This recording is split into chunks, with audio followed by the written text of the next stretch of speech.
Red alert in the waters of the Mediterranean.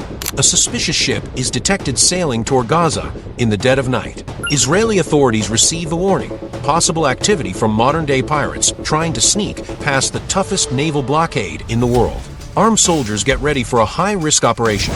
They're about to board a mysterious vessel that could be hauling dangerous contraband. But wait, these pirates were carrying something odd. Something certain people in the West actually defend. They knew they'd get caught.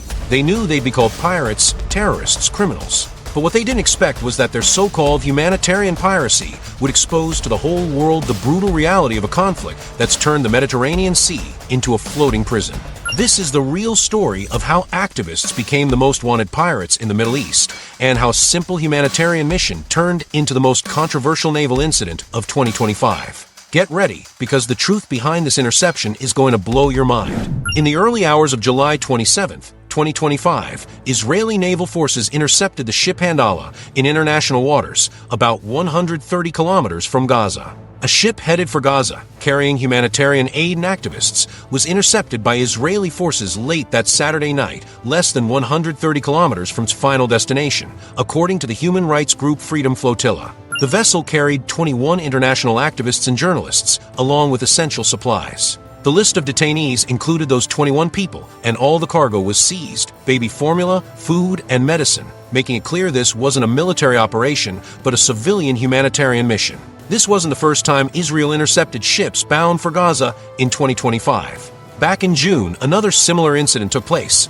this one involving climate activist Greta Thunberg and a Brazilian activist who tried to reach Gaza. This pattern of interceptions shows a systematic strategy of controlling the waters near Palestinian territory. To really get what's going on here, you've got to understand the American naval presence in the region. The Navy ordered the destroyer Thomas Hudner, which can defend against ballistic missiles, to start moving toward the eastern Mediterranean. The U.S. keeps a serious naval force in the eastern Mediterranean, not just to back Israel, but to keep an eye on the whole region that's always on edge. By Friday, there were 19 U.S. warships in the area, 7 in the eastern Mediterranean, and another 12 spread across the Red Sea, the Arabian Sea, and the Persian Gulf. This huge military presence creates an environment where any naval move is closely tracked, which explains how Israeli forces can detect and intercept ships with such accuracy. The coordination between Israeli and American navies in the area is intense, especially after the events of October 2023. This cooperation has turned the eastern Mediterranean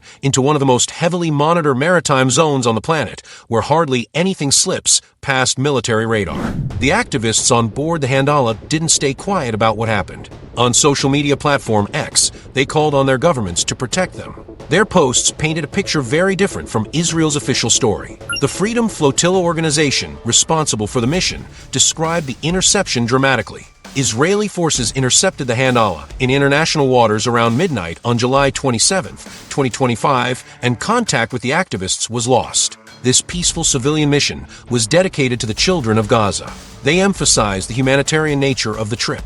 The activists didn't use the word kidnapping by accident. They argued they were detained in international waters without proper legal grounds, calling it a violation of international maritime law. That contrast shows how the exact same event can be seen completely differently depending on who's telling the story. Reports about detention conditions painted an even darker picture. According to testimony, some activists were kept in filthy environments with rats, cockroaches, and bedbugs, and given cloudy, foul-smelling water to drink. During transport to prison units, they were taken in vehicles with covered windows, kept in the dark, a tactic many saw as psychological intimidation.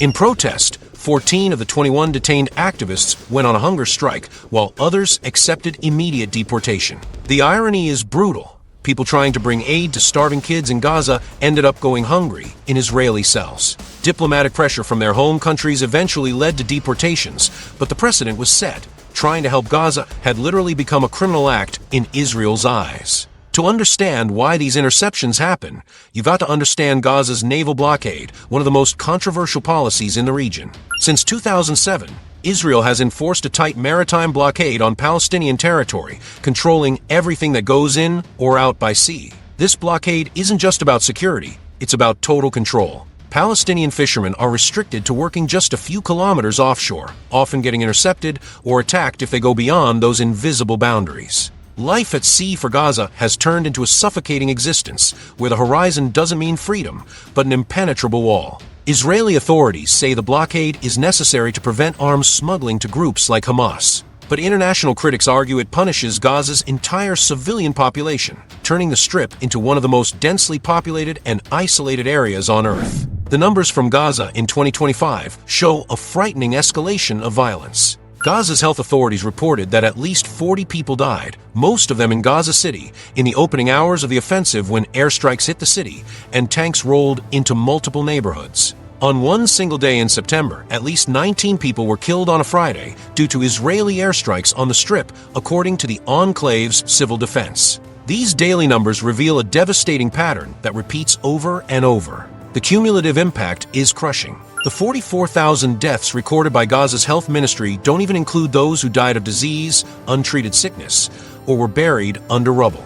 That already shocking number only scratches the surface of the real human cost. Latest data puts the humanitarian toll between 60,000 and 70,000 deaths and more than 100,000 injured Palestinians, including thousands of women and children, plus massive destruction of infrastructure and homes. Gaza has become one of the worst humanitarian crisis zones in today's world. The Israeli bombings follow a pattern that's become tragically familiar. In total, 72 people were killed that same day in Israeli strikes, according to Gaza's health ministry's daily report. These stats show how normalized violence has become. Targets often include residential areas and refugee camps. One Israeli airstrike on Jabalia, Gaza's largest refugee camp, killed 52 people. When even refugee camps become military targets, the line between combatants and civilians disappears into the fog of war. International response to these bombings has been weak, with humanitarian groups struggling to deliver enough aid.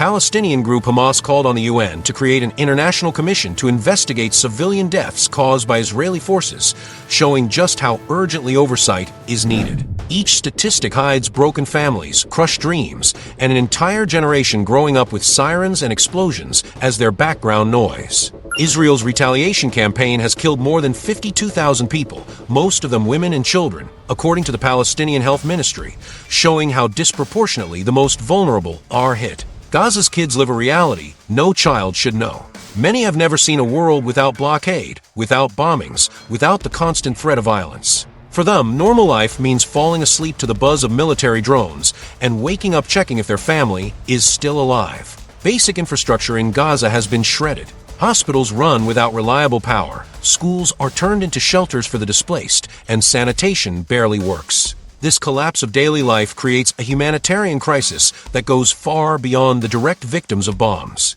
The interception of humanitarian aid ships exposes deep divisions in the international community on how to deal with the Israeli-Palestinian conflict. Some countries condemn these actions as violations of international law, while others defend them as legitimate security measures. The presence of activists from multiple countries on the Handala made it a diplomatic mess. When Swedish, Brazilian, and other citizens are detained in international waters, their governments are forced to take stances that can affect ties with Israel. The European Union, usually split on Middle East issues, faces growing pressure to come up with a united stance. Some members see Israel's actions as justified, while others call them excessive and counterproductive. The repeated interceptions of humanitarian ships raise serious questions about the future of these missions. This peaceful civilian mission was dedicated to Gaza's kids, highlighting how civilian groups try to fill the gaps left by limited official aid. The persistence of activists in trying to break the blockade shows both their determination and the sheer desperation of Gaza's humanitarian situation. Despite the risk of being intercepted and detained, new groups keep organizing similar missions, believing these actions are morally necessary. The international community now faces the challenge of finding alternative ways to deliver aid to Gaza. Groups like the UN and the Red Cross work within the blockade's restrictions, but their reach is limited by both security risks and Israeli policy. This conflict doesn't happen in a vacuum.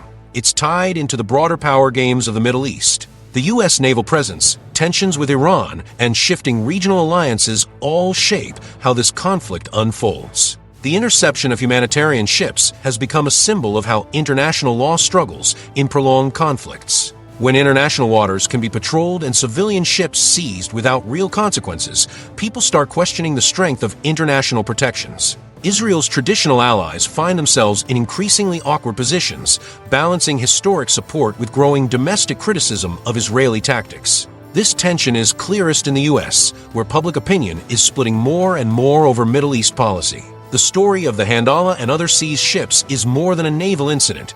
It's a snapshot of the tensions fueling one of the world's most unresolvable conflicts. These ships carried more than medicine and food. They carried the hope that humanitarian gestures might rise above political divides. The fact that activists keep trying to break the blockade, despite the obvious risks, shows both the scale of Gaza's crisis and how inadequate official channels are at solving it. Each interception is both a failure of international diplomacy and proof of the persistence of human solidarity. As American and Israeli warships keep patrolling the eastern Mediterranean and the death toll keeps rising, one question remains.